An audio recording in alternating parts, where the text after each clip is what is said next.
Welcome to The Explainer. Today, we're unpacking the incredibly fast-moving conflict that's erupted between the US, Israel, and Iran.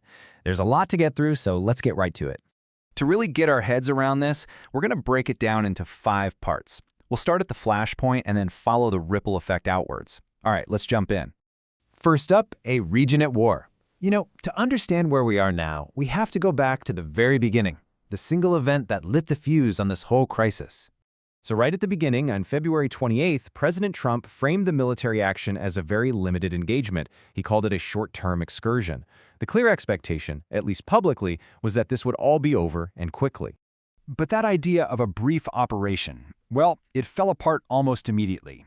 The reality on the ground is a crisis that's escalating, and fast. Iran has a new hardline supreme leader, Mojtaba Khamenei, taking over from his slain father. They've totally rejected any calls for a ceasefire. Tragically, the U.S. military has now confirmed 7 service members killed. And all the while, Iran's retaliatory strikes are hitting energy sites all across the region. Okay, so when a conflict erupts in the heart of the world's most critical energy region, what's the first thing that happens? You guessed it. It sends a massive shockwave through the global economy, starting, of course, with the price of oil. And boy, did it get hit hard. Oil prices just surged. U.S. crude shot up to a peak of $119 a barrel. We haven't seen prices that high since 2022, as the markets are just reacting to all this instability. And this number right here, this really tells the story. The core problem is the Strait of Hormuz. It's this critical artery that carries about a fifth of the world's oil, and shipping through there just plummeted by 95%. That's a near total shutdown of a vital global choke point. And of course, the consequences of that are being felt everywhere. Take a country like Vietnam. As you can see, they've been slammed with these staggering price hikes for fuel. It's gotten so bad, the government is actually urging people to work from home just to conserve it. So this was never going to be a contained, two-sided fight. As Iran began to hit back, the conflict quickly started spilling across borders, pulling in neighboring countries one by one. Now, what's really interesting here is that this isn't random. You can see it's a coordinated, multi-front effort by Iran. They're targeting their neighbors who host U.S. or Israeli forces with all kinds of drones and missiles. And you can see the real-world impact in Bahrain, where an oil company had to declare force majeure, which is basically a legal way of saying we can't fulfill our contracts because there's an unforeseeable catastrophe happening. And all this chaos is inevitably drawing in other world powers. As a direct result of these attacks spreading, allies are starting to step in. Australia, for example, is sending in one of its most sophisticated surveillance planes to essentially act as an eye in the sky over the Gulf. All right, let's shift gears for a minute. Because beyond all the geopolitics and the economic numbers, every war has a devastating human cost. And in this case, it's climbing very, very quickly.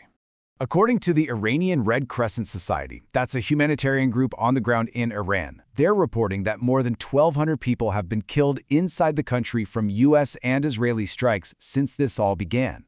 And the casualties, tragically, are spread across multiple nations. We've seen the loss of those 7 American service members, and in Israel, at least 13 civilians have been killed by incoming Iranian missiles. But one incident in particular has sparked just a massive outcry, and not just from abroad, but from right inside the U.S. government. A strike on a school in southern Iran reportedly killed over 170 people, and most of them were children. It prompted this incredibly powerful statement from 6 key Democratic senators who said they were horrified. The impact of war shows up in some really unexpected personal ways.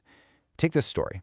5 players from Iran's national women's soccer team were actually in Australia for a tournament when the fighting broke out.